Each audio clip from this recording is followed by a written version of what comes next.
राजेश रेड्डी की एक खूबसूरत गज़ल है। इंडियन शायर हैं, 1952 में पैदाइश है, अभी तक हाल हयात हैं। बहुत खूबसूरत गज़लें और उनकी नज़में हैं। तो एक गज़ल आपकी नज़र कि किसी दिन जिंदगानी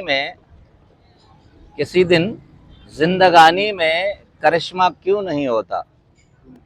किसी दिन जिंदगानी में ये करिश्मा क्यों नहीं होता। मैं हर दिन जाग जाता हूँ, जिंदा क्यों नहीं होता। किसी दिन जिंदगानी में करिश्मा क्यों नहीं होता। मैं हर दिन जाग जाता हूँ, जिंदा क्यों नहीं होता। मेरी एक जिंदगी के कितने हिस्सेदार हैं लेकिन मेरी एक जिंदगी के कितने हिस्सेदार हैं लेकिन किसी की जिंदगी का मैं हिस्सा क्यों नहीं होता। किसी दिन जिंदगानी में ये करिश्मा क्यों नहीं होता।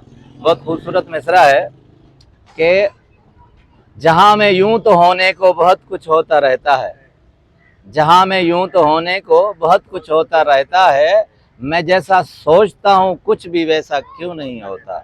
किसी दिन जिंदगानी में करिश्मा क्यों नहीं होता।